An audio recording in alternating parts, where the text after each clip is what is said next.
Association of Indian Universities, Professor Alok Buragohai, who is a prominent figure in the educational field in Assam. My friend, Dr. Borwa, the principal of NEF College. My friend, Dr. Jahangir Hussain, the managing director of NEF Foundation. Fellow faculty members of NEF Law College and other colleges. Participants, ladies and gentlemen. It is indeed a privilege for me to be a part of this webinar where two eminent educationists are taking part on a very vital topic of today's time, that is the new education policy. And we are discussing this policy at a time when we are passing through a very difficult time, not only in the country, but all over the world, what we call a COVID pandemic. This pandemic has actually, in some way, probably also helped in for the academic discussion, as I think we realized from this webinar itself, when with less difficulty, less effort, it made us possible to meet Dr. PANI from Delhi, Dr. Gogoi from another campus, I am from another campus, and also the colleagues from NEF Law College, just using technology. So that's, I think, a positive side of the pandemic. Despite having all the difficulties and limitation, I suppose I cherish that we should definitely having some advantages of the situation too.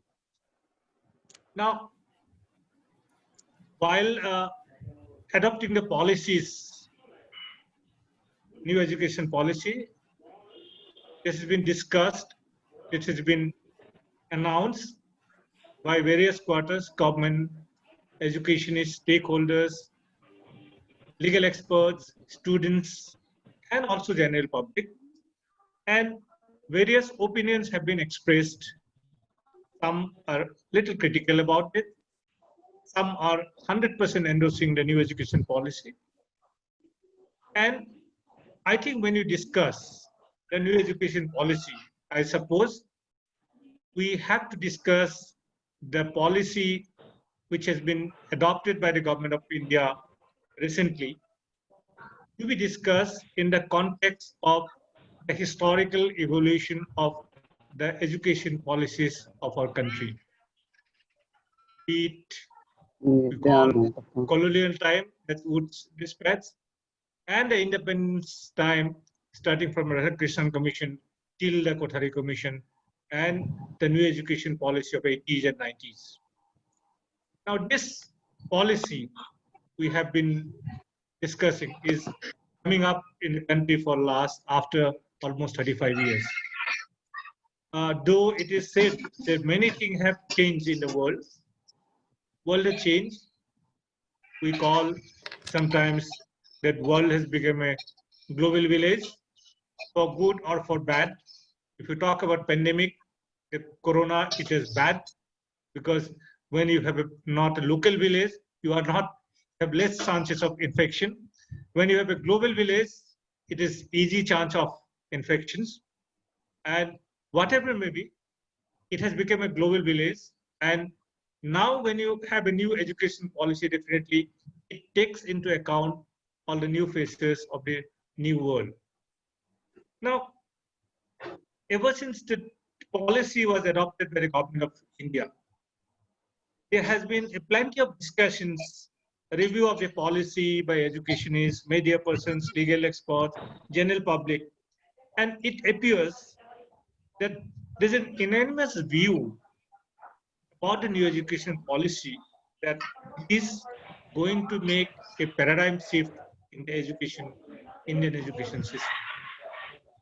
Now, new education policy declares various features as principles of its policy.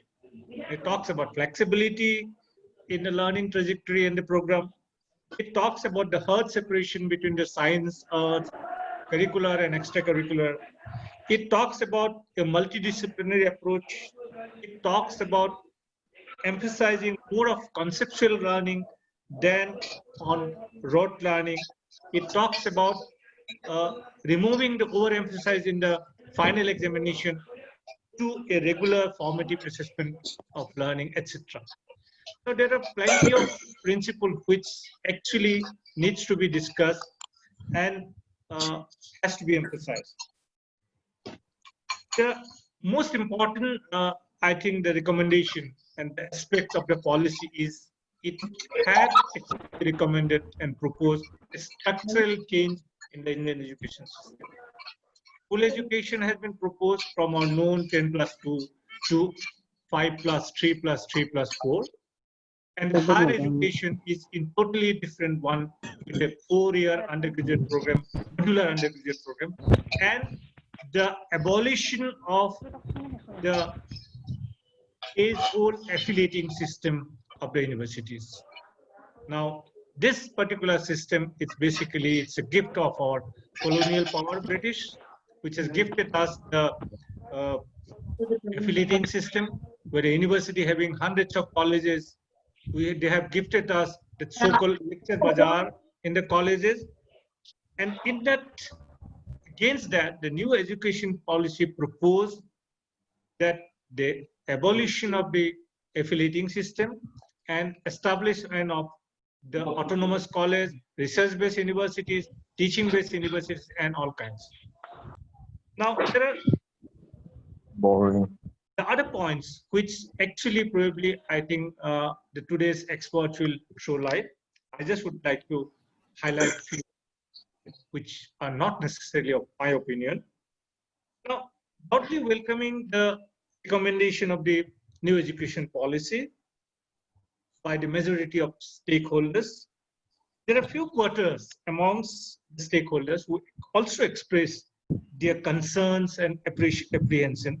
The new education policy may perhaps have a tendency of over-centralizing the education system.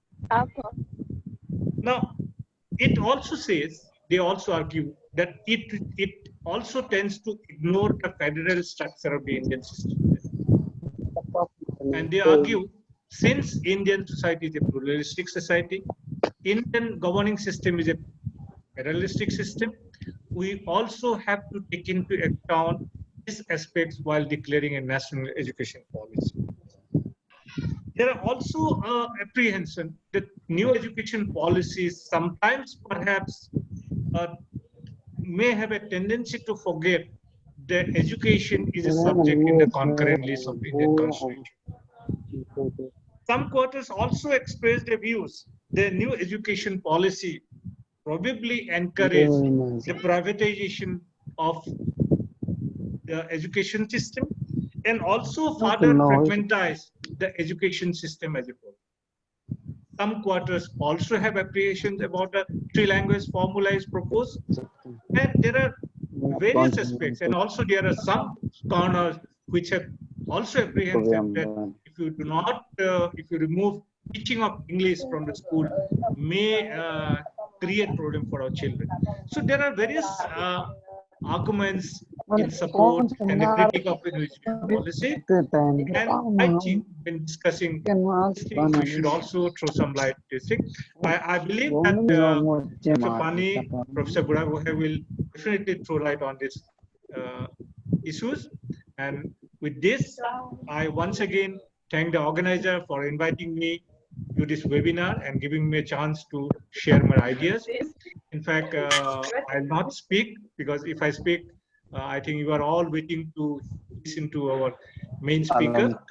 I once again thank the NEF College Authority for inviting me and declare this inaugurated. Thank you very much. Thank you. Thank you, sir, for such encouraging words.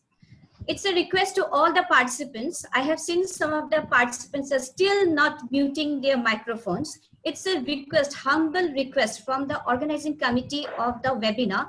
Please show up your something, at least show up your respect to this webinar. And I request everyone to please mute your microphone. It's a request. It's a humble request to everyone.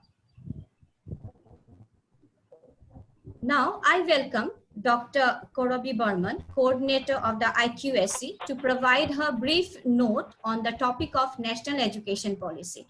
Please, Korobi. Good morning, everybody.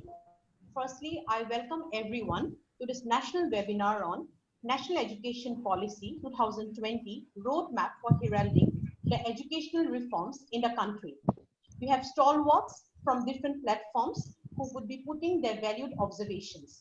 I, Dr. Korobi Burman, IQSC coordinator, would just like to brief out certain points on the policy. The main philosophy behind the National Education Policy 2020 lies on the democratic values of our nation. In a way, this is people's education policy. This policy talks about inclusion in a broader sense and constructively addresses our national needs. This is a remarkable policy for the golden future of our national education, a policy aimed at empowering school education and teacher education as a gateway of self-reliance. This policy tries to fill the gap between the education system and society by recognizing and associating with different skill-based practices which would further enrich and strengthen the Indian tradition. It is a visionary policy for our nation building and golden future of education. This policy will definitely expected to pave the way of social and academic equality, value orientation, and independent society. This is the first policy which is optimally utilizing all the existing resources as clustering of colleges, multidisciplinary education, new one, regulating authority, and promotion of mother tongue. Originality of thinking, critical thinking, and scientific temper will be groomed at maximum level by the implementation of this new education policy. We had the first education policy by the government of Indira Gandhi in 1968, followed by the government of Rajiv Gandhi in the year 1986. And today we have the new educational policy of 2020. Here, I would like to conclude by telling that every leader has its own unique style, and every leader aims at common objective and outcome. What differs is the methodology, and change is the only constant thing. Thank you one and all. Thank you, Korobi, for such informative words. Thank you again. Thank you. Today, we have two renowned personalities with us. The first and the foremost is our resource person, Dr. AMARENDRA PANI sir. And the second is our chairperson of today's webinar, Professor Alak Kumar Buragohai. So first, let me introduce our resource person. It's with great pride and pleasure I extend my hearty welcome to our resource person, Dr. AMARENDRA PANI sir, Joint Director, Director in Charge, Research Division, Association of Indian Universities, New Delhi. He has an experience of 25 years in the field of higher education, educational research, and academic administration like NCERT, AIU, Punjab University's Chandigarh, Indira Gandhi National Open University, we know it as an IGNOU, and Hemwati Nandan Bahuguna, Garhwal Central University, Uttarakhand. Dr. Pani also worked as a Chief Information Officer of AIU under RTI Act of 2005. He has the credit of designing and drafting national guidelines of Anveshan, the National Student Research Convention organized by AIU to train the young researchers of our country. He also represented AIU in Asian Regional Semina and Meet-Off Senior Executive organized by European Commission in Kuala Lumpur, Malaysia in 2018. Welcome, sir. A grand welcome to you, sir. And now let's welcome our chairperson, Professor Alak Kumar Buragohai, chairperson academic, Royal Global University, Guwahati, and former Vice Chancellor of Dibrugarh University. He has remained the Vice Chancellor of Dibrugarh University from 2013 to 2018. He also held the position of Registrar of Tezpur Central University from 2008 and 2013. Professor Buraq Gohain has remained the founder, head, and professor of Department of Molecular Biology and Biotechnology of Tezpur Central University. Over the years, he has been the chairperson and member in several committees, Board of Studies of Central Universities of Northeast and UGC. Sir, now I'm handing over the platform to you. Sir, please.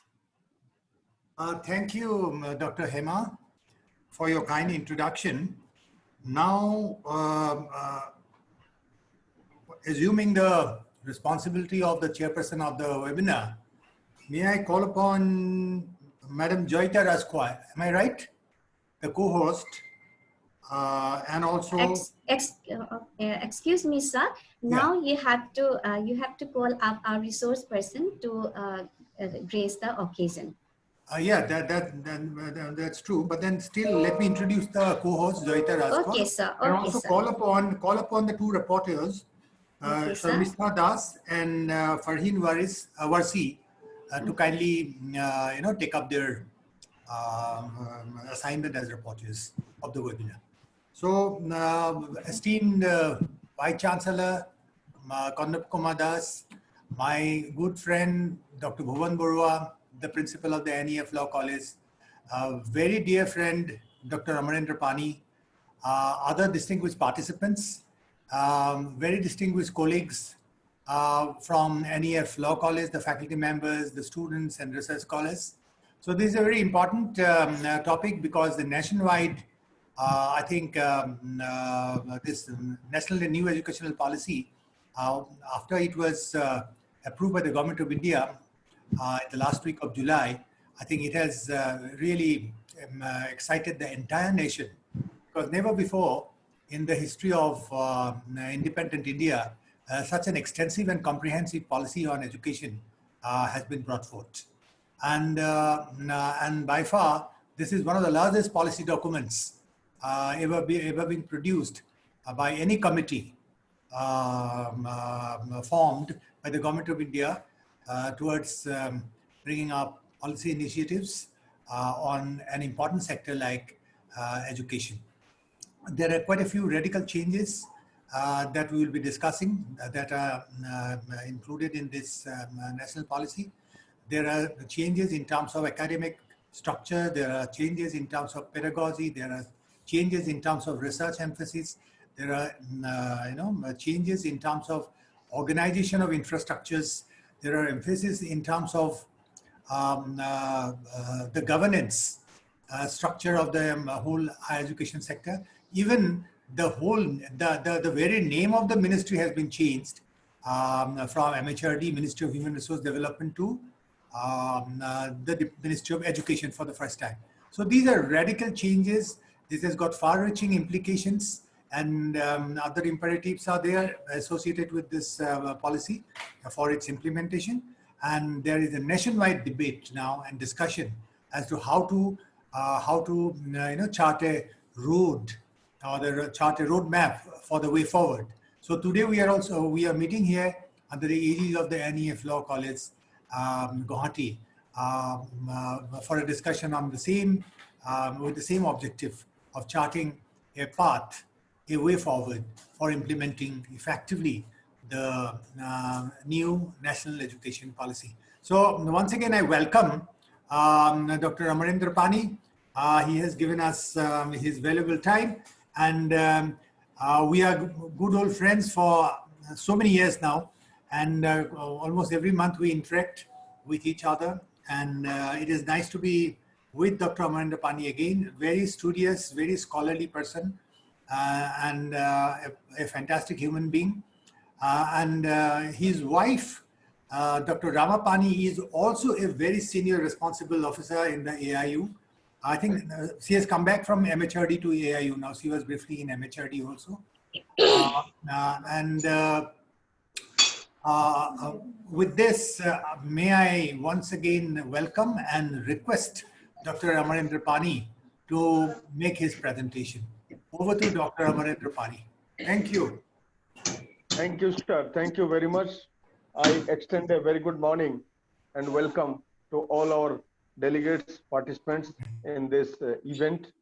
First of all, let me appreciate Professor Bhuvan Chandra Borua for thinking of organizing a seminar in the Northeast region, especially on the new education policy.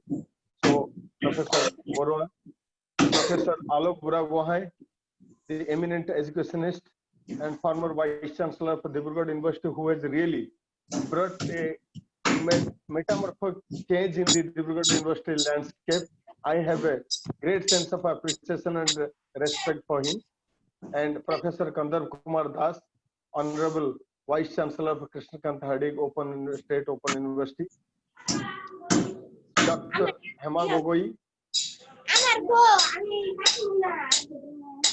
Some noise is coming. Some noise is coming. May I request all these participants to please mute your microphones. Please, it's an honest request to everyone. Please, it's a humble request. Please, it's a humble request to please mute your microphone. Mr. Shahinur Aktara, you have unmute your, you didn't mute yourself. Shahinur Aktara. The technical person, sorry Hema, the technical group can, mute everybody except the speaker now, centrally. Okay, sir. Okay, sir. Please, it's a request everyone to mute yourself.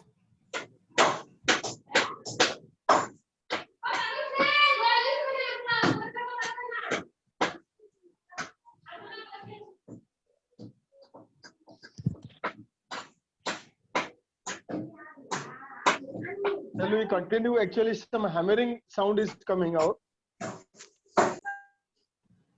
Sir, you can continue, please. Yeah. So very good morning. So today Delhi has an excellent weather. I believe, I'm sure Guwahati must be having a very good weather.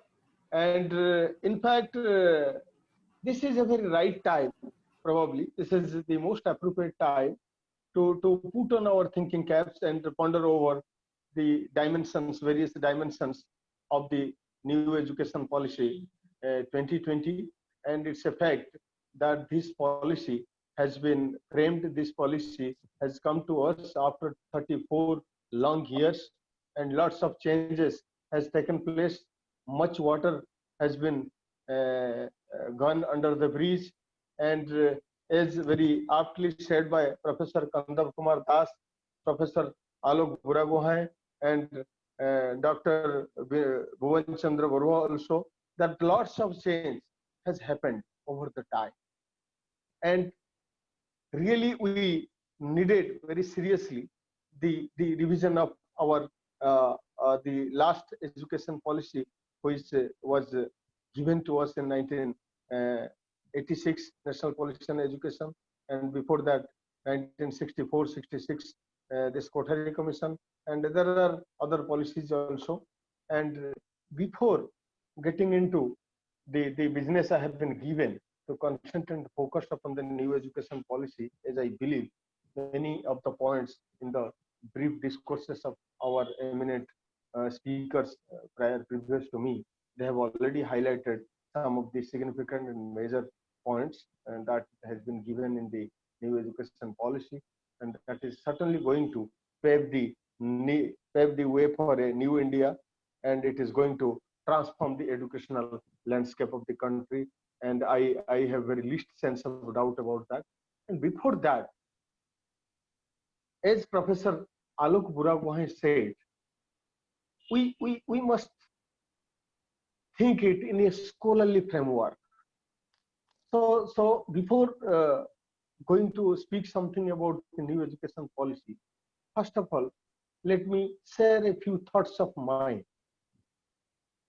The initiative of revising the policy probably was started from 2016 or 15 around, when the present government had its first tenure, and they had focused on that, and various attempts were taken to revise the policy document and giving a new policy, new vision to the education system of India, so that we can make our institutions future ready, so that we can make our make utilization of our human resources, which is called as the demographic dividend, in a best possible manner. We can maximize the utilization of technology and have a forward-looking vision to bring education for development of the society. So this, in the meantime, the time has taken a big somersault. COVID-19, the global pandemic, which has taken a deadly shape for the world and has, of course, fundamentally challenged the human beings all over the world. It has affected the industry, the economy, the society, and education, and many other sectors you may think of. And especially it has posed a formidable challenge for the educational institutions by forcing a complete shutdown, complete lockdown, and thereby disrupting our routine and normal functions like teaching, learning, examination, research, and other activities what we do normally in our educational institutions.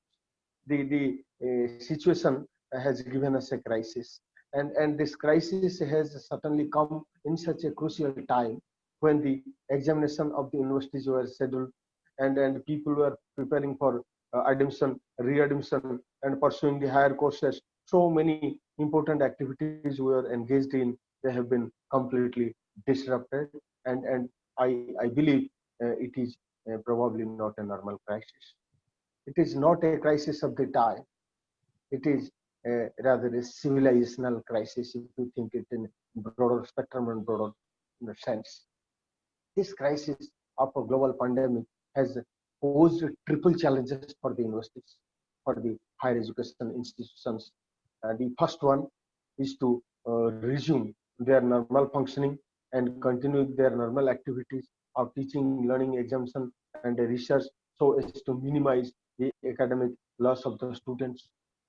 Second, the higher education institutions have to play a very significantly unique role in helping to overcome the situation through their scientific work and research, maybe invention of a vaccine. As you know, many of the leading universities of the world, be it Oxford, Cambridge, and several others, they are engaged very seriously to find out some answer to this problem in terms of inventing the vaccine. And let me share this feeling and concept of mine that the universities have come often to rescue to the humanity when the humanity or the social society is in crisis, and society, economy, the political crisis, or any form crisis in any form crisis has come, and probably it's the academic fraternity, probably it's the universities, those who have always come to their rescue and addressing many of the problems. And third, the challenge is building resilience among the youth studying in these institutions to cope with this new normal situation. And if you third, as I said, we have to build resilience among the youth studying in these institutions to cope with this new normal situation.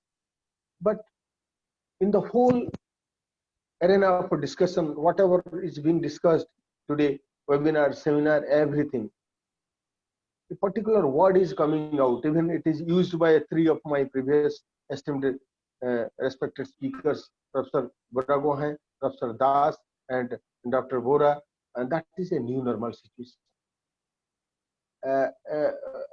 Has this new normal situation come to us for the first time? Let's think about it. Perhaps no. Perhaps no. This has come earlier also many times. And this new normal, as I interpret and believe, this is deviating from the normal things, from the normal routine, from the usual process that we say it has created a new normal. Till then, such a new normal has come. Such a new normal has not come for the first time, and it has come many times before us. If we look back the annals of history, let me take you back in a historical journey towards the French Revolution in 1789. The revolution overthrew the monarchy and established a republic, catalyzed violent periods of political turmoil, and finally culminated in a dictatorship rule under Napoleon Bonaparte, who brought many of the revolution's principles to areas he conquered in Western Europe and beyond. Inspired by liberal and radical ideas such as equality before the law, the first concept probably, and the revolution influenced the decline of absolute monarchism while replacing them with republics and liberal democracies. Probably that was a kind of new normal we have ever witnessed and studied, rather studied from the history. The second kind of new normal goes back to 1917, the Bolshevik movement. After an incessant struggle, the Bolshevik took power in 1917, overthrowing the provisional government of Alexander Kerensky and became the only ruling party in the subsequent Soviet Russia, and that really formed the Soviet Union. Probably that was the kind of new normal also, because it brought a big transformation in the socio-economic and political order of Soviet Union. The third kind of, there are so many new normals of this nature. Just some thoughts came to my mind. That's what I am discussing. Now, the third kind of, third time the new normal came to us, that was 1945. We have studied it. Probably many of us were born before that or by that time, 1945, the Second World War, when the United States of America bombed the two twin cities of Hiroshima and Nagasaki with a little boy, one of the bomb's name, and the other bomb name, probably it was Fat Man, and you know, devastating two cities, mercilessly killing lakhs of people and really changing the life of both these cities ever. That was probably a kind of new normal. And this 1945, the consequence of the bombing, that really led the human race all over the world to think of recognizing the human rights as one of the very legal and essential aspect for human living, peace and tranquility to this earth. And therefore, in 1948, the UN Charter for Human Rights, the Universal Declaration of Human Rights, was drafted, and probably it became a milestone document in the history of human rights. And it was drafted by the representatives with different backgrounds, such as legal and cultural backgrounds from all regions of the world. And the declaration was proclaimed by the United Nations General Assembly in Paris on 10th December 1948. And that was a common standard. It is set a common standard of achievement for all people in all nations. Probably that was for the first time the human right was recognized and universally protected. That was also a new normal. Similarly, 1995, the introduction of liberalization, privatization, globalization, that was also new normal. It brought many changes. The transnational boundaries were blurred, and the transnational movement of academics, industrial representatives, and so many other leaders and representatives from other sectors also, they witnessed an enhanced movement of transnational movements, student faculty exchange, institutional collaborations, networking in the field of education, trade, commerce, everywhere there was an increase of the international activities, and privatization also took a different turn. Private participation in all sectors like economy, education, industry, everywhere private participation was encouraged, and there was more participation also, and so that was also a new normal we have ever witnessed. From all these new normals, have we learned anything? Perhaps sometimes I think no. Why? If we look at the development spectrum, the development process, probably in the name of development, a rat race is going on. And there is a very steep, we use the word neck to neck, cutthroat competition. Are these the words? Sometimes I really think myself, what kind of language and terminologies we are using in our day-to-day conversation to express the things. Cutthroat competition. This has become the order in the language and terminologies in our day-to-day conversations we're using. And in this spectrum, in this process, the most important thing is that the entire development axis is centering around the economic competition and economic development only. Having least concern, least care, and botheration for human values, ethics, and moral standards. I remember 1972 UNESCO Commission on Education that they advocated 4 pillars of learning. The first one is learning to learn, that is knowledge, creation, being equipped and acquisition of knowledge, which has always been a part of the Indian robust knowledge system process that we have witnessed from our ancient time. Learning to do, it's an emphasis on skill development. Ever since this government has come to the power from their first tenure, our honorable esteemed Prime Minister has been giving enormous emphasis on skill development. Of course, in a situation like today, we need the skills of people to bring change and practical things to our life, and along with the knowledge, we need people to be equipped with the right kind of skills to solve many day-to-day problems. Then learning to be, that's an aspiration. What we want to be, what kind of citizens we want to be, and the last one is learning to live together. This world needs ideal and good citizenship, citizens with adherence of moral, ethical values, compassion, and a concern for humanity. The real meaning and concept of education, in fact, has been misconstrued. And education, I believe, should not create confusion and conflict. That's not the real education. And over the last couple of decades and so, maybe more than that, see, let me share some examples with you. What kind of confusions, what kinds of problems have been created in the world. Very rightly, now you had seen the Doklam stand-up of India-China relationship that reflects India-Pakistan relationship, and the recent skirmishes at the LAC, line of actual control, that is unnecessarily crisis has been suddenly sprouted, and India-China now almost having a very bitter relationship that has affected the commerce, business, trade, and everything. Ethnic conflicts of South Sudan, Israel, Palestine conflict, American-Iran conflicts, many more. The world is full of conflicts and confusions nowadays, and maybe many years before also that has been going on.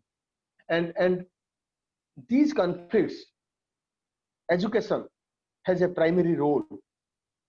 Education assumes a very pivotal role in resolving these kind of conflicts by preparing good human beings, giving them more and better understanding. But education, instead of doing so, simply has been centering around awarding the degrees. And education, in fact, is not a piece of paper. Rather, it is understanding of one's own self, understanding of true self. One of the greatest educational thinker and philosopher of the times, Sri J.D. Krishnamurti, I remember in some text I studied that the physical world and the inner world that constitute to be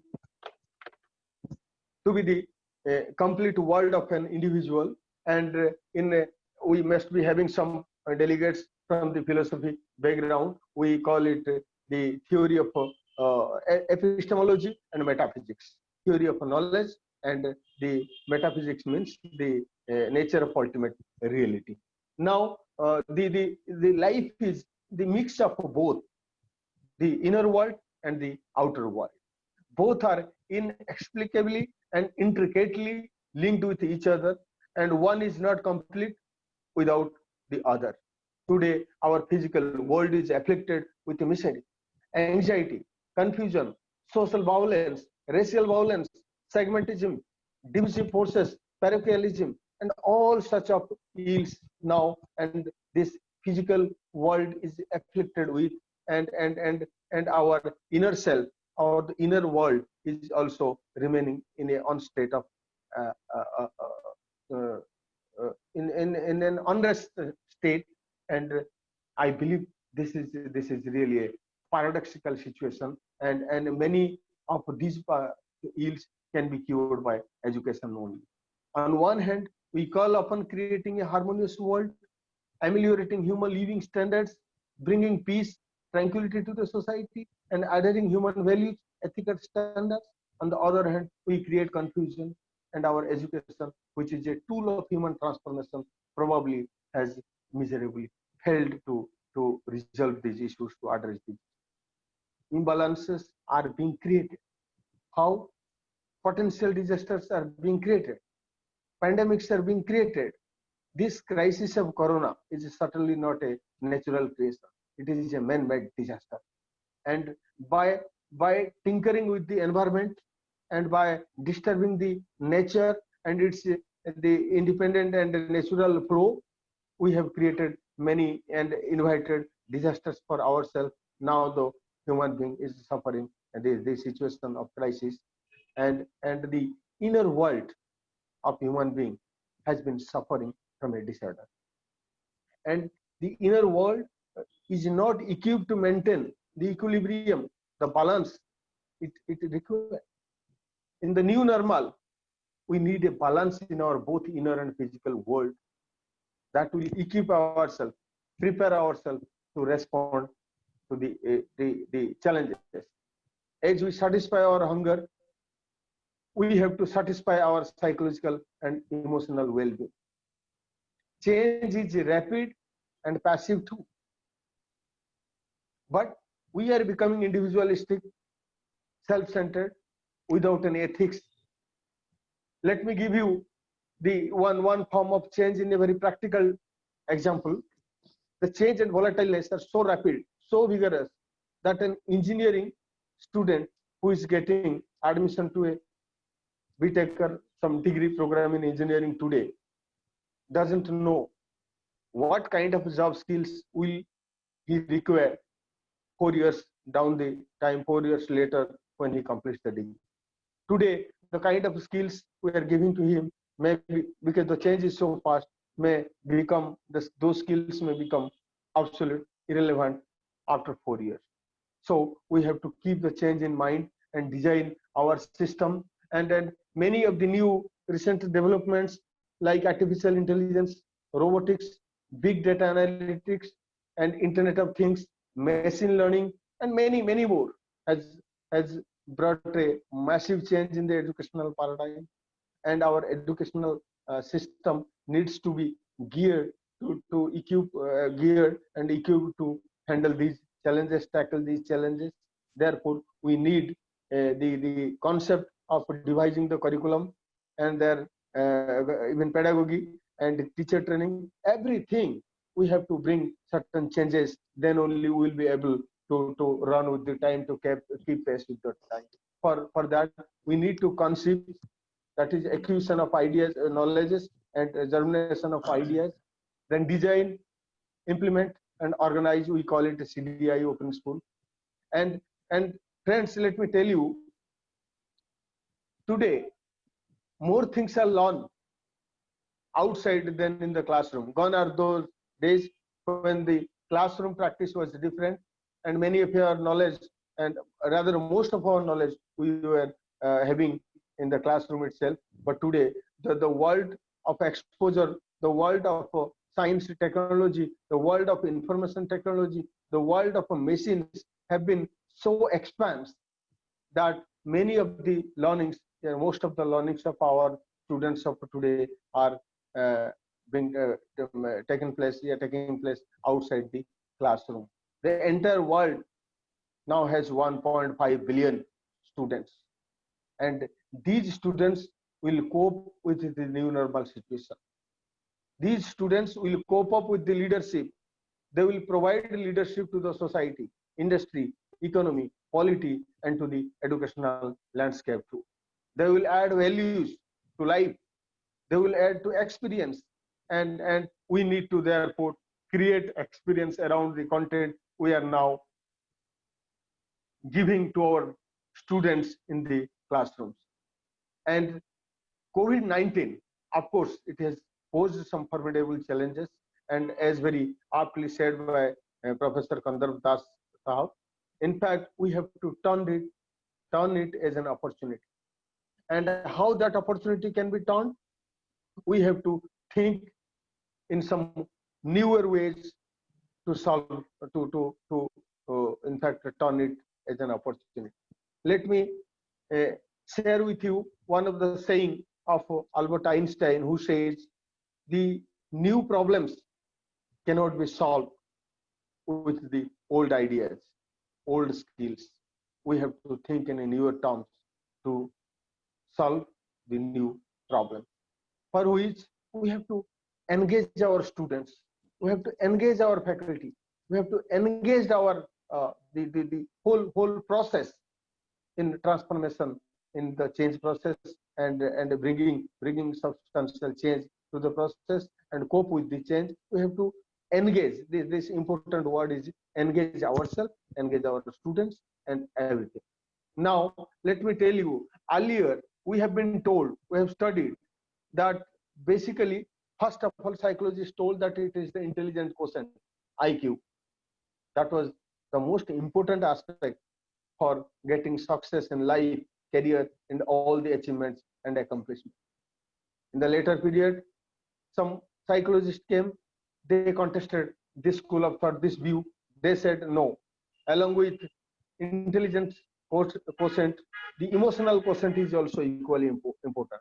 A person having larger degree of intelligence, if he is not capable of managing his emotions and keeping himself cool, calm, and composed, cannot manage achieving the things in his life and cannot even accomplish the successful career goals. Therefore, emotional intelligence is, of course, important. And the third category of psychologists came. They also added one dimension to this continuum of IQ, EQ. They said no, it is also SQ is equally important, that is social quotient. A person basically being a social being has to live in this society, so therefore he has to manage, he has to contain, he has to adjust his social living, and therefore social quotient is also extremely important. So it was the third dimension. Now, under the situation, the situation and the crisis like COVID has propelled us, pushed us to add 3 more quotients. First of all, adversity quotient. We must teach our students to develop an understanding about the adversity that has come, postulation of that adversity, the concept of that adversity, how did it happen, so that here, see, the students, they will be adequately equipped to prevent such kind of adversity in future, and they can respond to the adversity we have arrived at in a befitting manner. So therefore, the fourth quotient is the adversity quotient, developing an understanding about the adversity and the situation. The fifth kind of quotient, it is adjustment quotient. We have to teach, we have to train our future, our youth, our future leaders to adjust themselves with the situation we have arrived at. We have no option, but we have to adjust with the time, with the situation, and with the change. And the sixth one, Sixth one is adaptability quotient. We need to adapt the situation. For example, today we are uncertain. We do not know when the vaccine is going to be created. And we are not sure how long we have to live with this new normal situation. And as long as till we get a vaccine, we have to adapt the situation and carry on our life through the things only. So therefore, adaptability quotient is also important.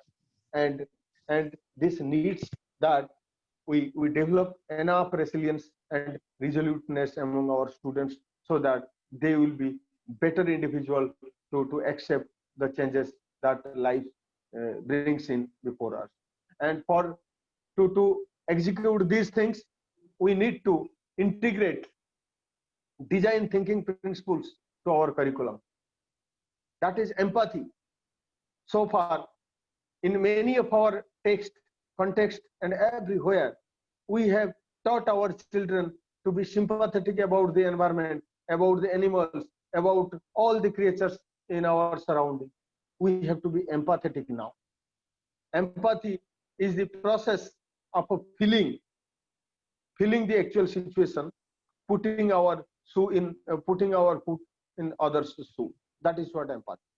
Compassion. We are the human being. Compassion is an ornament.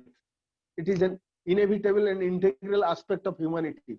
So we need to teach our children and the youth and the future leader to have the human qualities like compassion.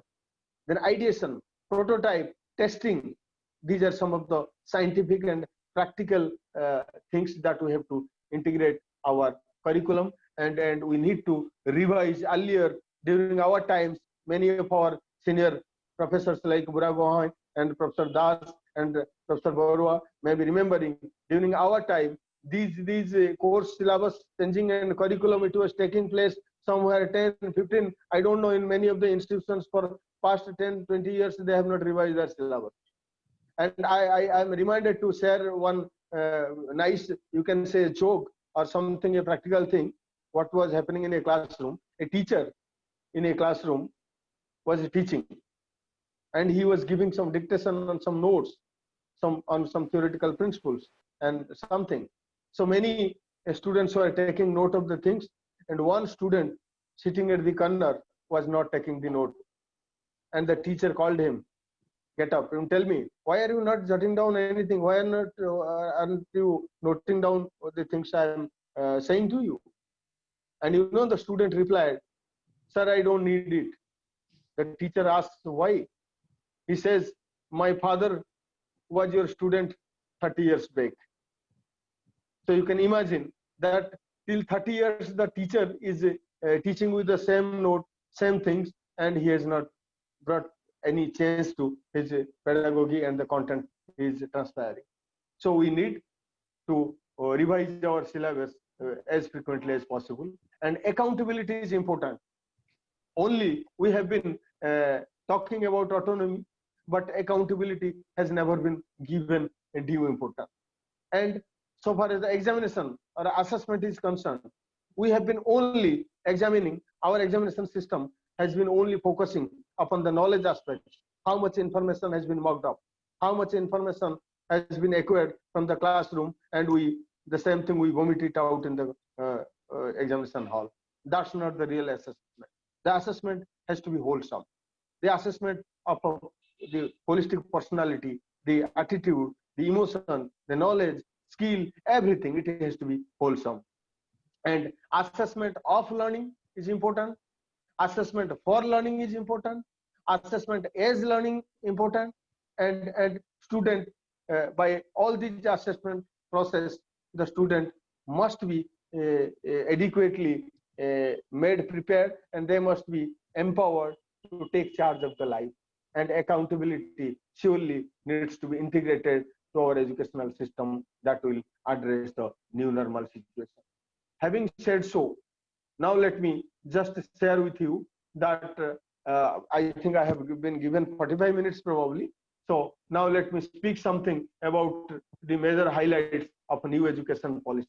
Why I shared this background with you, this was just a prelude. All these changes, all these factors that has really forced us to rethink our educational system, educational policy, and to make our institutions, our faculties, our entire system, ecosystem to get ready for the future requirement, to respond to the future challenges. Therefore, right after 35 years, a new policy has been rolled out, it has been revised, and I'm sure this new policy has taken care of all these important aspects. And let me tell you, as I said before also, that the universities are posed with the triple challenges. First of all, with their scientific work, they need to create some vaccines or find some solution to such a crisis and such a problem. Second, they have to build resilience among the youth and make them future ready.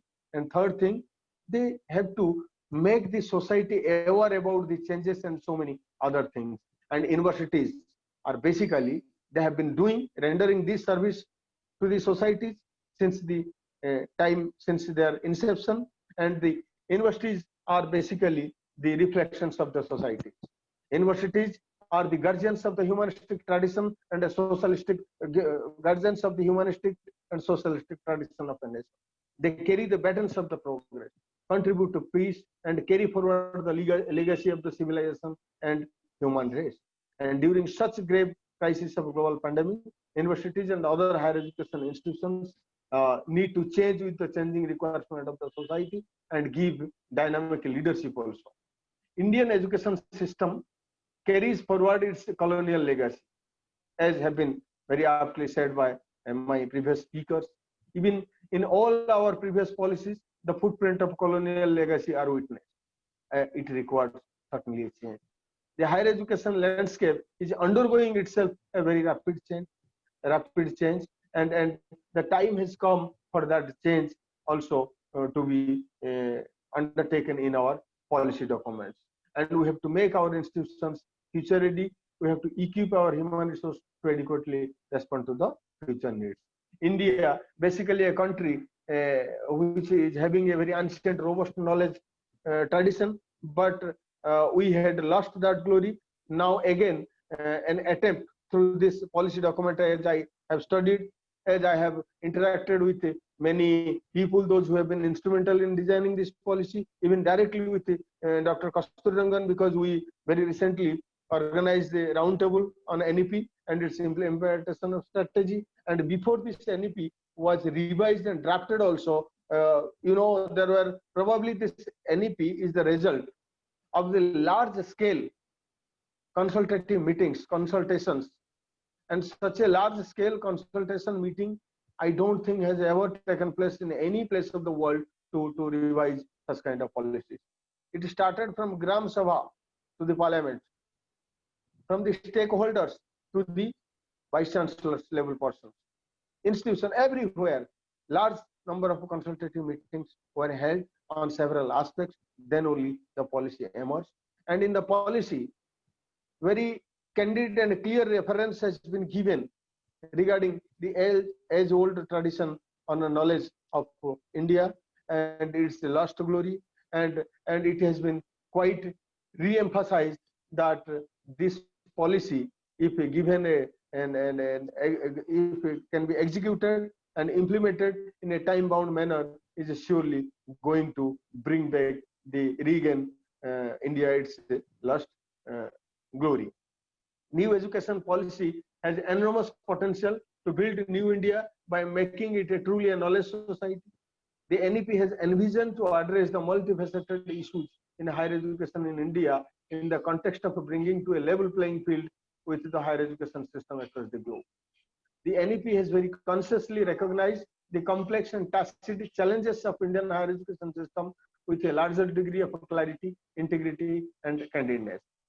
So now let me articulate mostly 10 important points that I will highlight. Basically, the policy is a very short document of I think 66 pages. Many of you have must have studied, and our previous speakers also, they have already highlighted major points, and the detail the nitty-gritty of the things can be only read from the document, but let me give you a very sound understanding what exactly has been focused and highlighted in the policy for giving it a better vision to bring these changes in the system.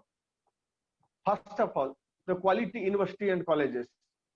Quality universities and colleges is a steady vision that has been given by the policy document that will give the world-class education system to the India, and it is going to make the Indian higher education system competitive and at par with the higher education system across the globe by instilling some quality, bringing some quality and improvement in our curricula, in the structure and in the pedagogy and teacher training, faculty recruitment, so many other things. So this is basically aiming towards quality universities and colleges, and this system is geared up now, is now envisioned to move towards a higher education system consisting of a large multidisciplinary university and colleges with at least one in or near every district of the country, and with more higher education institutions across India that offer medium of instruction or programs in local Indian languages. Two things are coming out here. Number one, large and multidisciplinary universities and colleges. Friends, as you know, in our country, a trend was following. We have now segregated and single faculty disciplines like engineering universities, medical universities, law universities, Sanskrit universities, so many this kind of single discipline based universities. Now the new education policy envisages to bring a change, that is establishing large institution and multidisciplinary institution. Let me tell you, being a person working in the field of higher education for past 25 years, especially by virtue of my position handling the headship of research division, I am charged with the responsibility of conducting policy researches. And so far as my small knowledge is concerned, that the concept of university is a very wider concept. We cannot narrow down the concept by making it the single faculty. From the beginning, I have been opposed to this idea. And university is a university. It's a Vishwavidyalaya. And Vishwavidyalaya has a larger, broader concept. Probably for the first time, I am happy at least such a concept has crept in, and the government has thought to making it multidisciplinary universities. Maybe the critics may be having different views, but I think votaries are also there, those who support the establishment of multidisciplinary university and colleges, and one institution minimum in every district. That is the most important thing. Indirectly, if you look towards the things, it is going to provide access, equity, and equal opportunity to our diverse population, which are at the advantageous position due to their geographical location and even climate-wise hostile location. So this will help them to have easy access to higher education. This is the second thing that has emerged from this point. And the third one is promotion of Indian languages.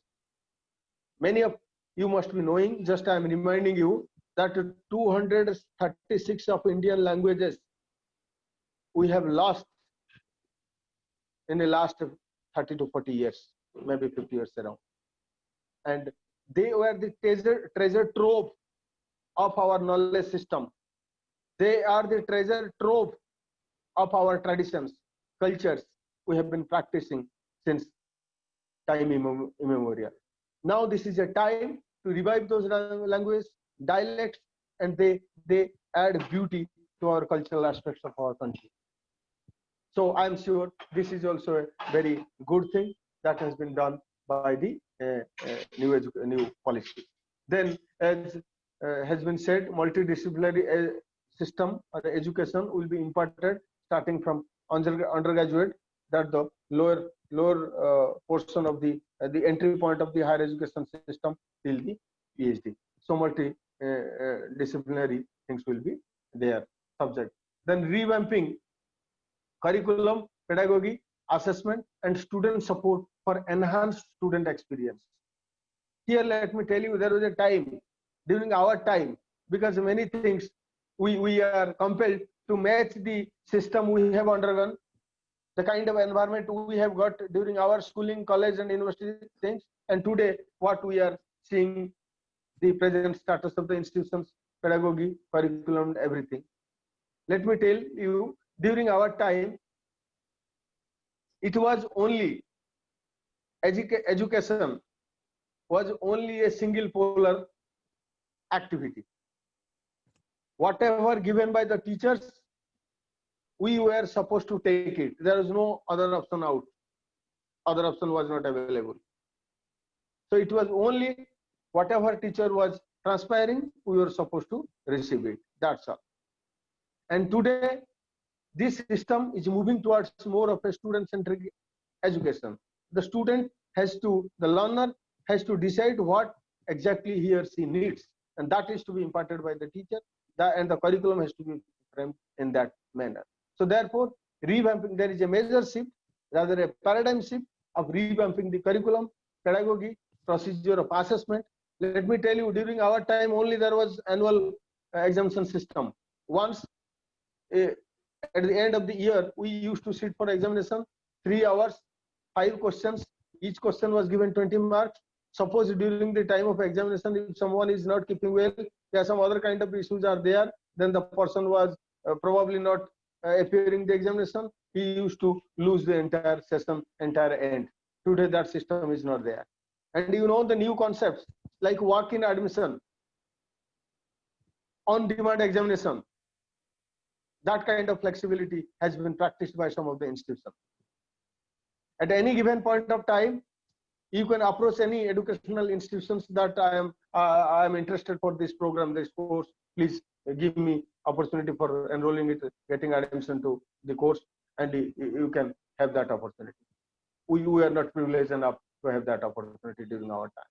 Then at any point of time, after the, suppose for any course has been given the minimum time period of 1 year, 2 years, something, whatever. If you complete, after that, any time, it's not fixed schedule that this time the university will prepare the calendar when the exams will be held, and we were bound to reach at the examination center despite any adversities, any odd situation we face with respect to our health or any kind of problem. That rigidity is removed now, flexibility is there, and on-demand examination that the student can say, now I am ready to take my examination. That will be done. And though exactly this has not been spelled in this policy document, but such kind of provision of a flexibility and student support service and enhanced student experience, all these things, they have been advocated in the policy document. Then reaffirming the integrity of faculty and institutional leadership position through merit appointments and career progression based on teaching, research, and service. This is one of the important dimensions. And of course, in the 6th Pay Commission, we only enhance the salary of the teachers. But in a true sense, we have never bothered enough to assess, to measure the accountability of the teachers. Faculty recruitment on merit, retention, incentivizing them, and many other things, that those areas that was neglected for long, probably this policy has taken good care to address all those issues. And the governance of higher education by high qualified independent boards having academic and administrative autonomy, these are some of the features. And we may be, we will discuss it a bit more during the point when I will be speaking about the governance aspect of the higher education.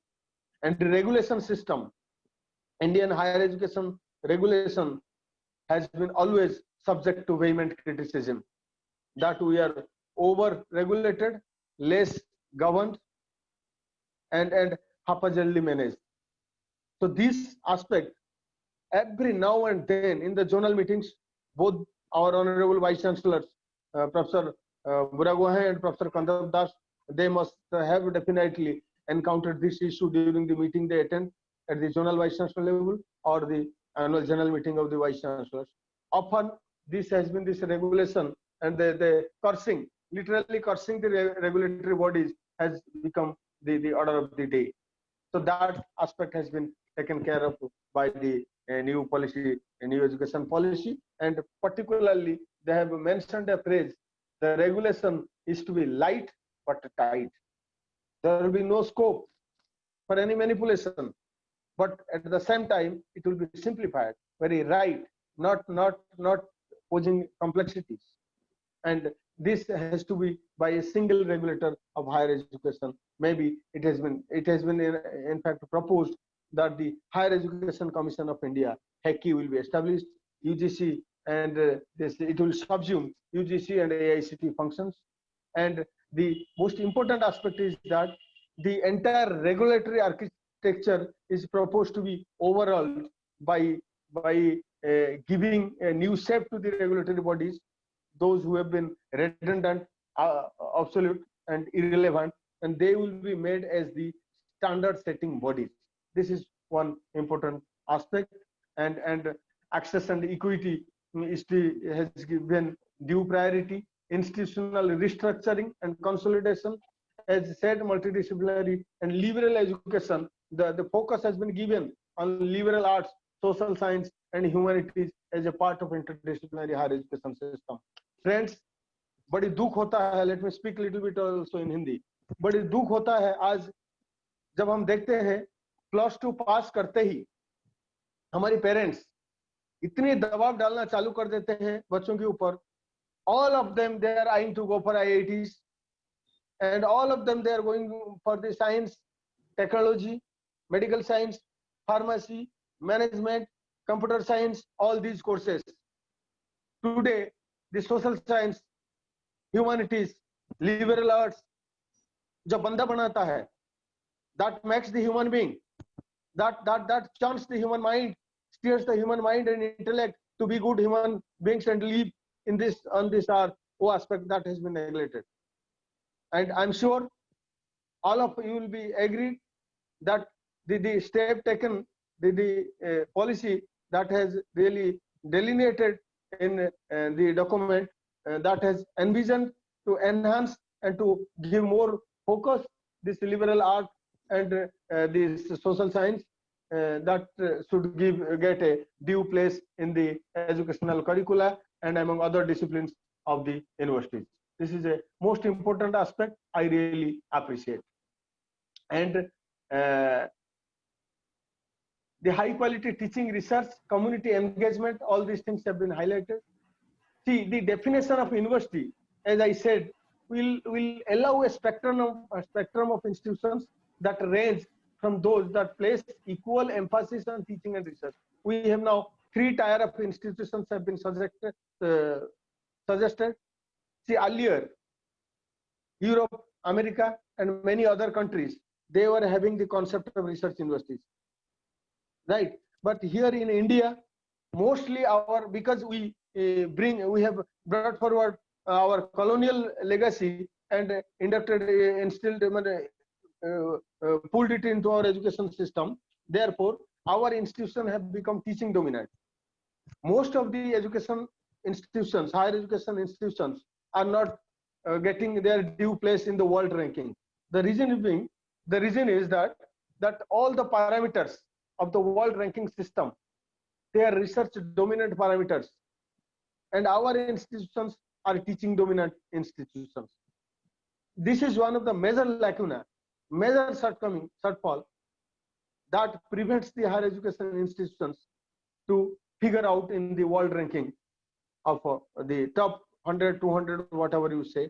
This is a problem. And again, I don't believe on this ranking system. An university is a university.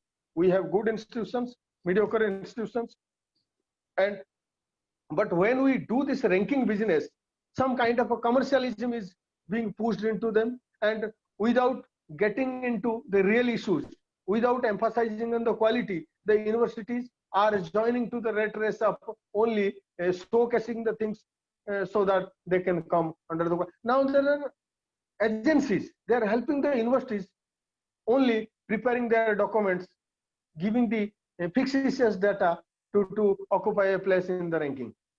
right? And this concept, I think, will be given due concept when the research aspect will be given emphasis.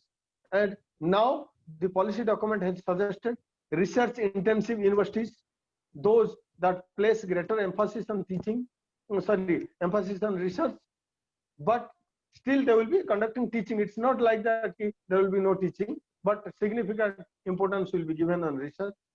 Then the teaching intensive universities, right? And there will be both kind of institutions also having teaching and research.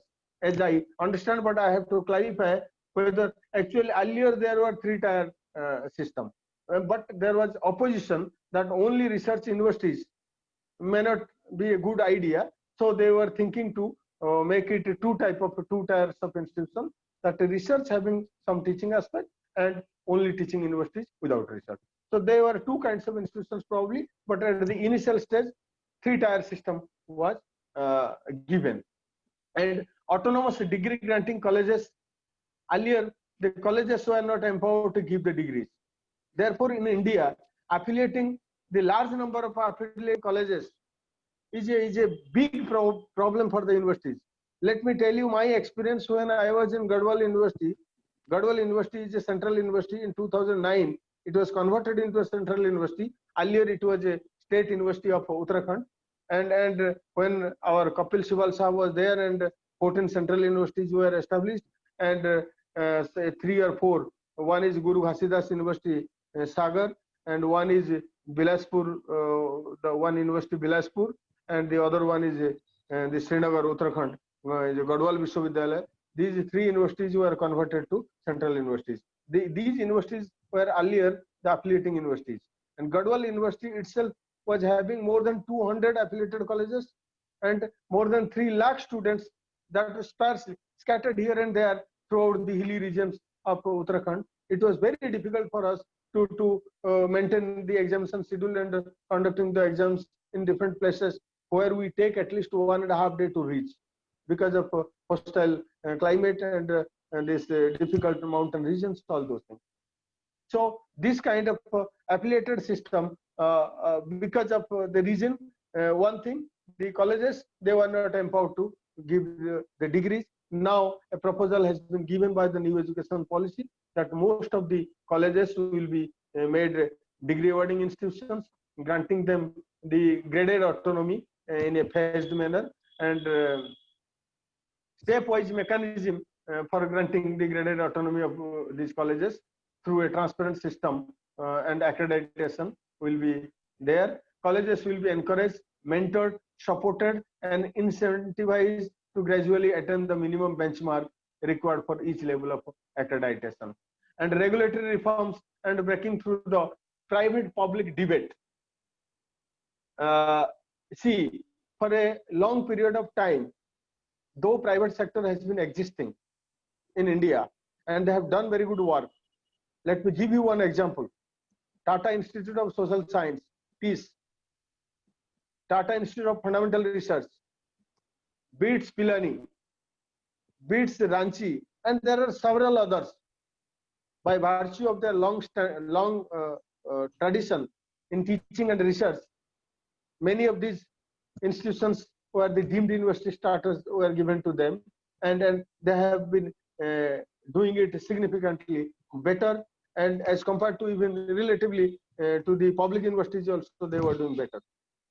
And but later when the privatization was encouraged, the first problem was created by Ajit Jogi Sahab in Chhattisgarh under one umbrella act.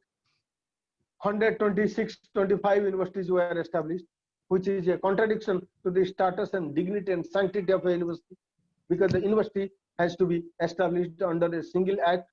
It must have all its other aspects that has to be adopted in the objectives, vision, mission, so many executive conditions, there are so many things under that act.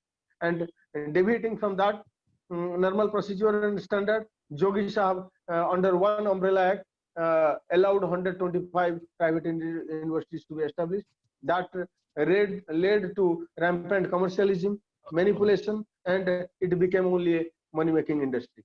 That made in fact, after that, it was a nationwide paranoia. The industrial sector also, they jumped into the foray of education sector for building institutions for financial gains. Because of that only, it has been an unknown fear among the policymakers, the people, those who are working in the government sector, that these private people are manipulators, this and that they are saying. But it's not always true. The private sector has always joined hand with the government in promoting the education system. Today, the government doesn't have that much money in its exchequer to sponsor all its educational institutions. So private funding and private philanthropic, this funding to higher education has to be encouraged, and private public, this debate is going to take a rest now. This has been very comprehensively dealt with in the policy document. Then research ecosystem, you have already, I think Professor Das has already given an indication that the policy envisages to establish National Research Foundation for enhancing the funding to the research area. Significant funding impetus by the research grant will be given, and the 6% of the GDP, which has been one of the longest dream, probably it came from the time of Narasimha Rao government, and maybe before that some committees and commissions, and now probably we are taking a step towards investing a higher percentage, that is 6% of our GDP, to the education sector, and out of which, at present, only 0.88 of the total higher education budget is earmarked for university research. And this is significantly higher in case of European countries, America, UK, and even China. So therefore, their research contribution, their performance in research publications, filing of patents, everything is significantly higher and more than India. So keeping this view, the government has proposed that a National Research Foundation to be established, and all the universities and doing good research will be given good funding, and there will be funding impetus will be there. Then the entire research ecosystem can be strengthened, and it can help to the strengthening of the economy and the knowledge and educational landscape. Motivated, energized, and capable faculties. Again, let me give you one example. 1.5 years back, I was in Kakinada. It was a vice chancellor roundtable of the vice chancellors of engineering and technological universities. Around 25 vice chancellor of engineering and technological universities were there, and engineering and technological college principals, around 100 were there, and the total audience was 150. With a feeling of constraint, let me share with you, all the vice chancellors were coming on the dais, and they were literally crying, we do not have good quality and qualified faculty members to teach in our institutions. And at the end, when I was given a chance, I asked all the honorable vice chancellors that, honorable vice chancellor sir, please tell me, as per the UGC norm, to become a vice chancellor, a person needs minimum 10 years of professorship in a university and college or whatsoever. So I believe you must have put in at least 10 years of professorship to your institution. Before that, overnight you could not become a professor. You had to render your service for minimum 8 to 10 years, 4 to 5 years as per the 7th pay commission, and before that it was 8 years something as an associate professor. Before that, 8 years as an assistant professor, and in total you have rendered more than 20-25 years of service to the higher education institution. Thereafter you have become a vice chancellor. Now tell me, what did you do among these 20-25 years? Taught a few classes, supervised a few PhD, and published a few research papers. Was that your all responsibility? Who is going to create the future leaders, future teachers? Today the situation, what you are explaining, it seems to me as if the fisherman is asking, give me some fishes to eat. It doesn't sound well. So all the teachers also, they need to keep this in mind, that we need to also to tomorrow, sooner or later, we are going to leave this position. We have to get superannuated from our positions, and these positions, the teaching, the duty, the work has to be handled by the future generation. We must prepare them in that way. Therefore, we need motivated, energized, and capable faculty. I think this is the most important aspect for bringing quality to the higher education system of the country. So therefore, strong focus on recruiting quality faculty, mentoring, retention, incentives, achievements, and faculty development program have been given by the new education policy. One of the most interesting thing, let me tell you, as I said, after +2, often the parents, students, they think what to do next. So get into a college, get a paper degree of a BA, become BSc, something, then a master's degree, because they are not fruitfully engaged somewhere so that they can acquire some skill, earn some livelihood, and having a good degree. Okay, so I have got an indication from the organizers. So I have to wind up. Probably I am in the last leg now. I only a few things, one or 2 points more. So vocational education has been given a due emphasis. And let me share this data. The 12th 5-year plan estimated that only a very small percent of the Indian workforce in the age group of 19 to 24, that is only 5%, received formal vocational education.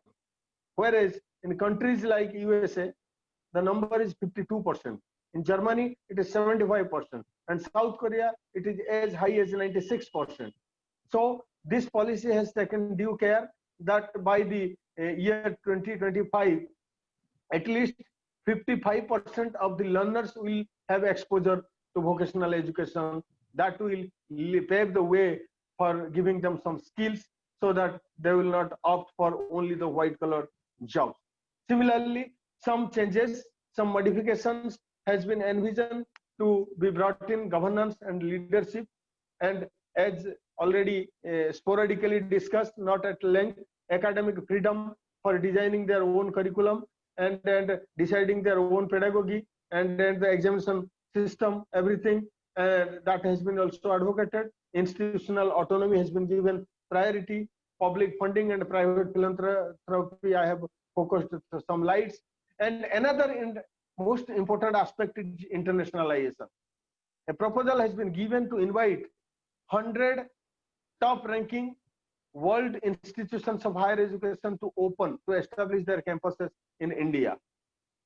For promotion of Indian indigenous knowledge, courses and programs such as Indology, Indian languages, Ayush, Ayurvedic system of medicine, yoga, arts, music, history, culture, and about the modern Indian languages and knowledge to make them internationally relevant. All these things have been advocated. It has been mentioned in the policies, and I'm sure the policy has ability to address all these aspects what we are talking about, the internationalization. And you know, today in India, there is no structured policy on internationalization. Every day we are receiving calls from different private parties. Those who have universities in India, they want to open their campuses abroad, they are not permitted. Outside institutions, universities, they want to establish their institutions in India, but they are not permitted because the government is suspicious, the government is not clear and having no clear vision about the policies on internationalization. But except a few schemes like Study India. Now this scheme has been suggested, Study India, Stay India. There was a pie-head promotion of Indian education, higher education abroad, and all these things were just unmindfully being run by UGC, and now it has been given to EDSIL also.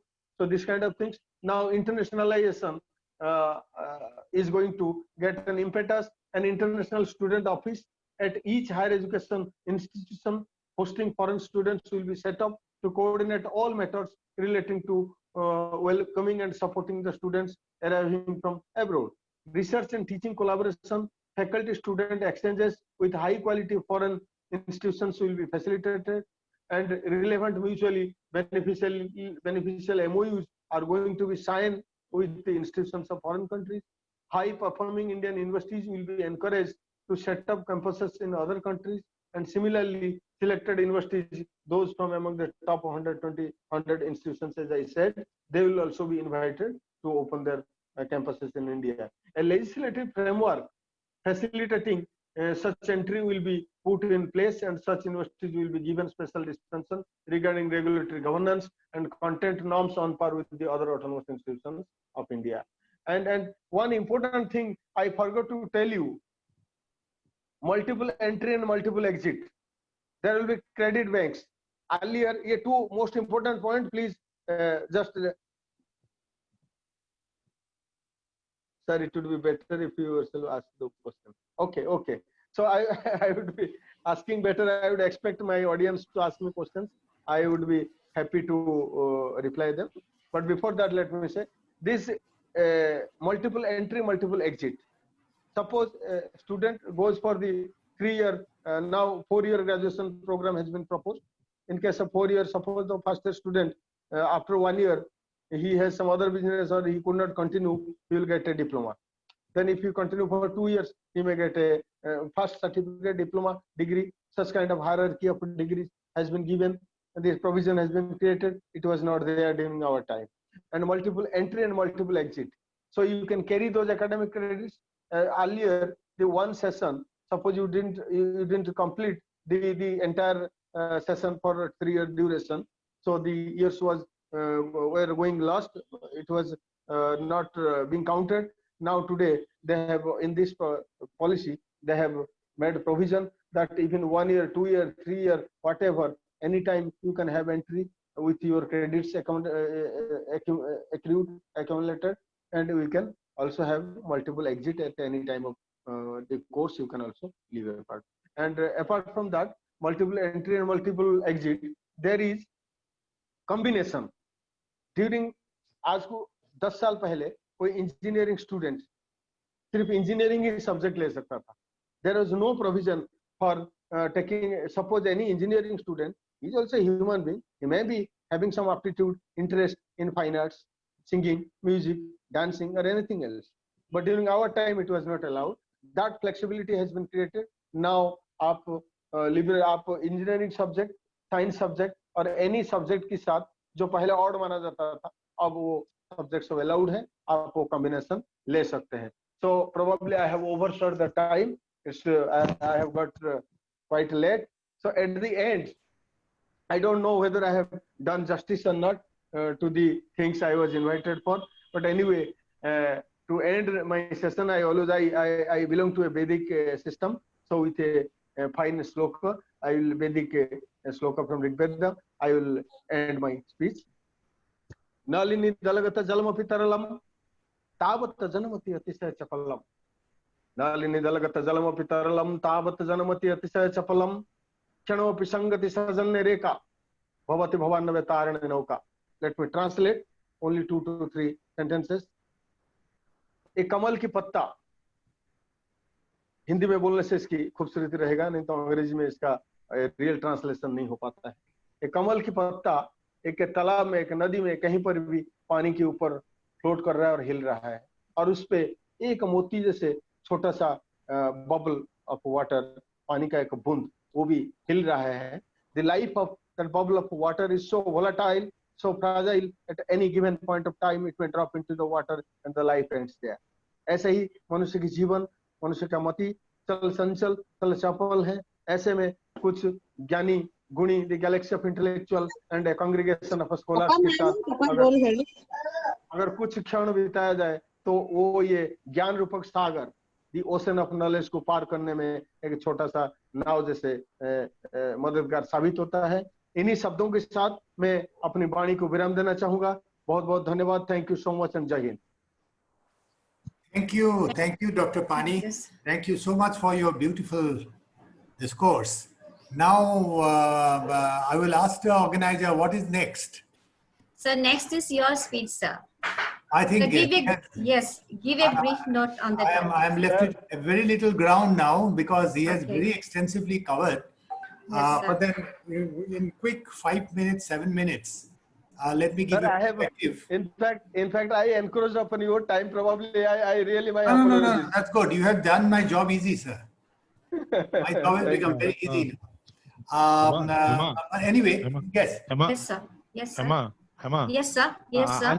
I think the interactive session should be started. Then our chairman will speak. Sir, No, actually, due please to do time that. constraint. 1:35, I will have to leave because I have another meeting. I That's thought right, I would sir. end up by 1:30.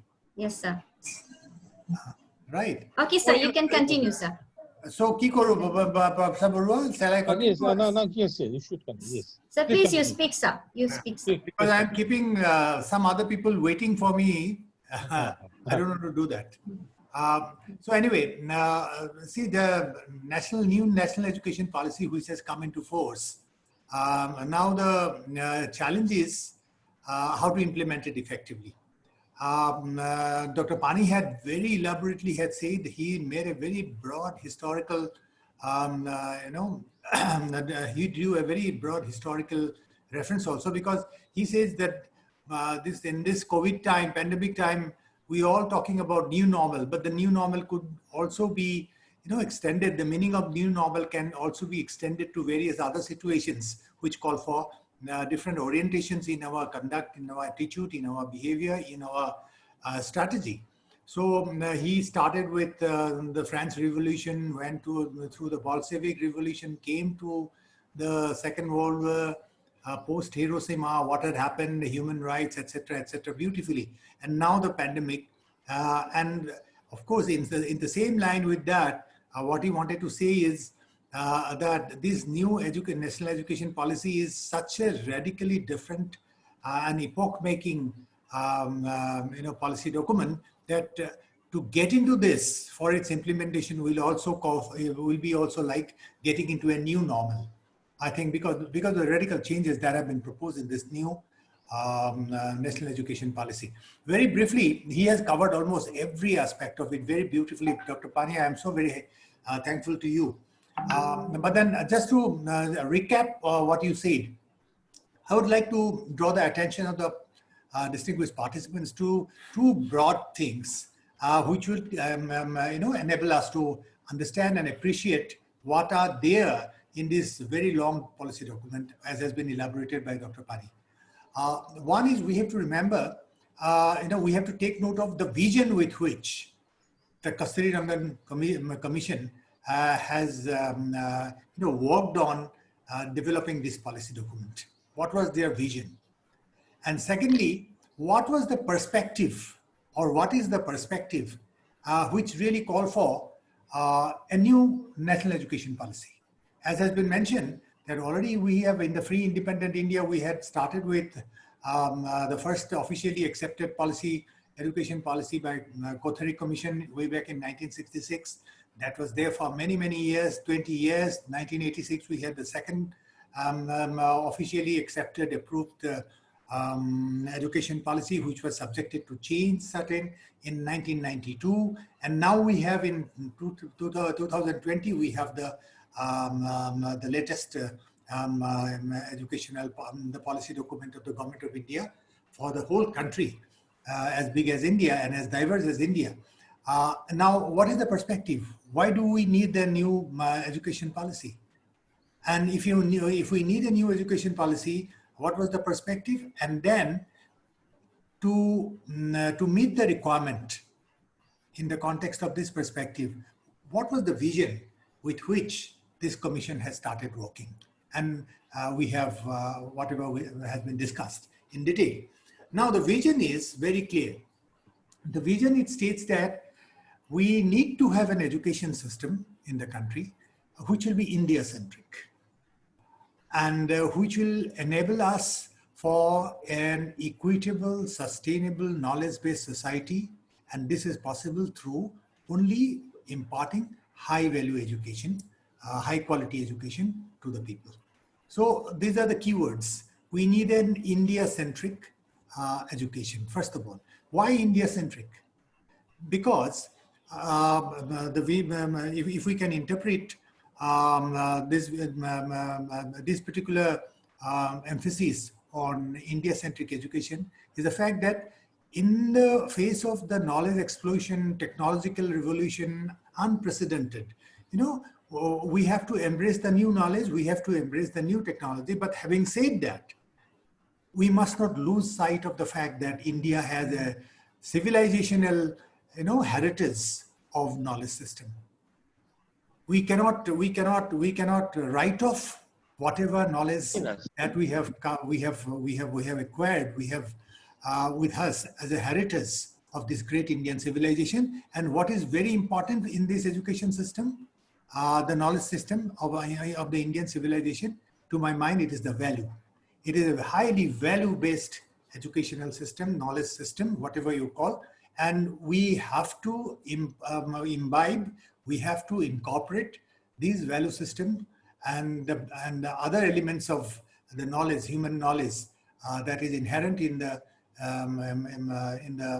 long civilizational heritage of Indian knowledge system. So this is one. And having said that, again, it says that so many years have gone after independence, but there are many people, there are many young people who are yet to have access to education.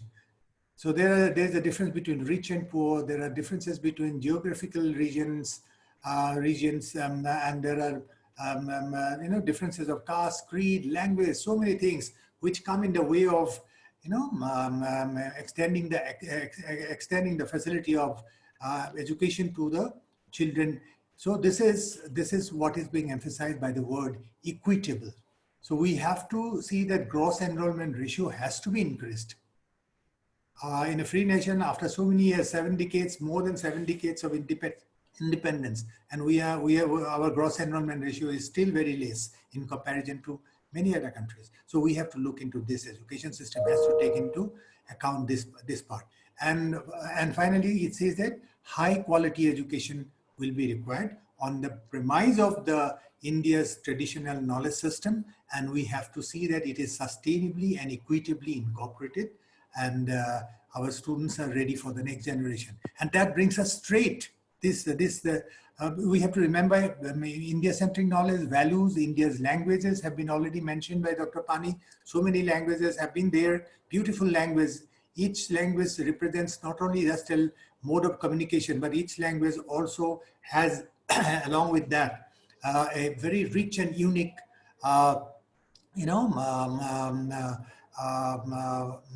treasure of literature, knowledge, wisdom. So that has to be protected. Many languages have become extinct. It has been mentioned by Dr. Pani. So we cannot afford to lose through language. By losing language, we are losing our part of our culture, part of our wisdom, then our heritage. So we have to look into it. The education system has to look for it. And coming to the perspective is very clear. No country can afford to have a very static kind of educational system and educational process, because knowledge is increasing like anything now. Knowledge explosion. We live in a knowledge society, and technology innovation has come up like anything. This education policy is required to prepare our students for what they call as the 4.0 industrial stage. Now, what is this 4.0? So in order to understand 4.0 very quickly, we have to go to 1.0, 2.0, 3.0, and then now coming to 4.0. Now, there are 4 turning points in the history of human civilization. The first landmark in human civilization was marked by, the innovation of what we call as agriculture, where human muscle power was the, human muscle power was the foundation, was the basis for agriculture. That was about 10,000, 12,000 years back. Now this innovation of agriculture has really made a turning point in the history of human civilization, because human being has shifted from a nomadic wild life to a kind of a settled life where they could look at the world, observation started, thinking started, and civilizational process has started. That was 10,000, 12,000 years back with agriculture. Then second turning point came in the mid-19th century when steam engine was invented, And with that, we succeeded in developing generating electrical power, electrical energy. So we moved from muscle power to electrical power. That was not very long time ago, just about 200, 300 years back. And we have seen the onset of industrial revolution with that. Another turning point from agriculture to industrial revolution in mid 19th century. Then the third, that represented 2.0 industry. And next, 3.0, that we are witness to it. That started in 1970s with computer science and computer engineering. The whole range of ICT, information and communication technology, has come. We are still being under the grip of ICT revolution, and that represented industry 3.0 stage. Now that is, we experienced it, and now we are encountering the fourth revolution in industry with the coming up of artificial intelligence, big data analysis, robotics, and so on and so forth. So our new generation has to be made ready, prepared to handle these technologies so that they can become ready for the 4.0 industrial stage. So therefore, this is the immediate perspective, which really say that we have to really change our educational policy so that our students can have a different kind of education to keep themselves ready for this technology. Technology 4.0 is not the only thing. Along with the technology came what we have been experiencing for the last 2-3 decades is the process of globalization. Now the world has become very small. Now with this change, what is happening? Our students are witnessing, experiencing, changes in the world in every sphere of human activities. Changes that are too fast. Along with the changes, our students have to are experiencing and witnessing complexities. It is not as simple. Life is not as simple in any sphere. It is complex. And third, life is not monochromatic. Life is diverse. So we have to equip our students with such an education system that will enable them to cope up with this process of change, complexity, and diversity. So these three are very important requirements, which constitute the second dimension of the perspective, which call for a new educational policy. Apart from the new technologies, we also need to have new kind of orientations so that our students can be, our next generation can be enabled to cope with the changes. This has been very elaborately pointed out by Dr. Pani. I will not go into it. He talked about adversity. He talked about adjustment and so on and so forth. So this is, in one word, I am saying that this is change. Our next generation has to be enabled to cope up with the changes that the world is passing through, the changes in complexity. The life is not as simple. It is very complex now. Multiple perspectives, multiple objectives, and finally, it is diversity. Right, in any educational system, we are talking about internationalization of a higher education system. Universities must have international students because, and when we talk about international students, each and every foreign students will bring with him or her his country's, wisdom, culture, and practices. So we have to work with different people with different cultures, different practices, different attitudes. So this diversity is very important. We have to be, our students have to be enabled to cope with this diversity, working together with this diversity. So this education policy, therefore, has this perspective and the India-centric vision. And with that, many changes, the structural governance structures he has elaborated. We have National Higher Education Regulatory Authority. We have Higher Education Council for funding. Then we have standard setting committees, council, which will define the quality of the graduates, outcome of the graduate aptitude and graduate outcome. Then we have the accrediting agencies, how it will be done. And we are also restructuring the entire education institutions. Like there will be 3 categories of universities. There will be, multidisciplinary approach. There will be, on the top of it, there will be no one single stream of education, right from the school, secondary and higher secondary level, multidisciplinary. So this is the basis. This is the basic tenet of liberal education, which is in place in the United States of America from day one. So they are the champions. The United States of America was the champion of liberal education. Liberal education does not mean simply extending the facility to the students or picking up too many subjects according to their choice. A student of medical science might as well be interested in the history of India. So that facility has to be there.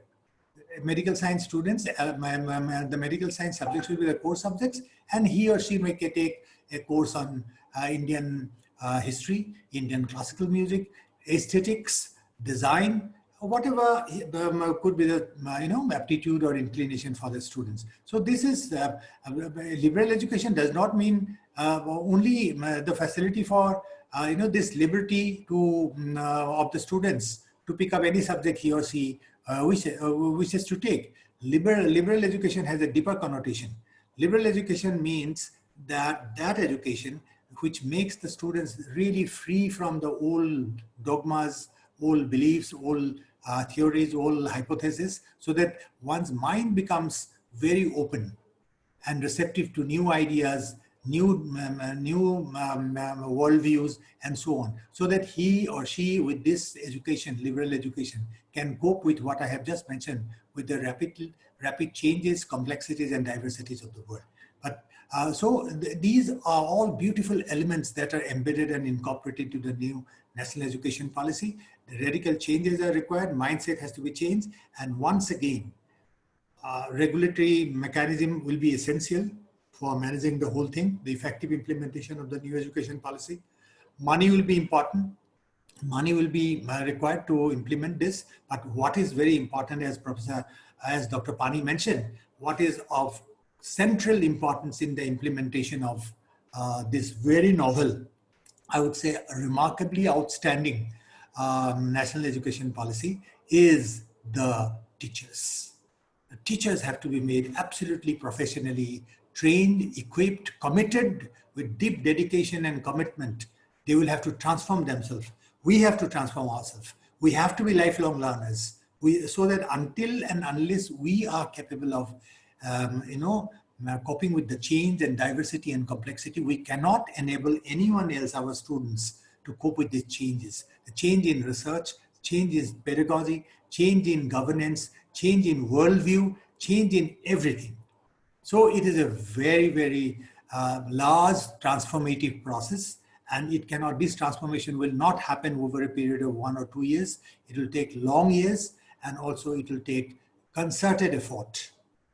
It will require concerted effort from all concerned. And once again, I would say in conclusion, teachers play the central role in the effective implementation of this new national educational policy. And once this is implemented in letter and spirit, I think this will be one of the finest educational systems in the world. I have no doubt about it. The real challenges lie in its effective implementation, and the responsibility is largely on the shoulders of the teachers, next to government and all that other concerned institutions. So these are my observations after Dr. Amarendra Pani's very elaborate and extensive discourse. And I thank you, the organizers, for giving me this opportunity. So now we can go for the next, I think the last part of the webinar, that is the interactive sessions, taking up questions from the participants. Thank you very, very much. Yes, and you will have to Thank excuse me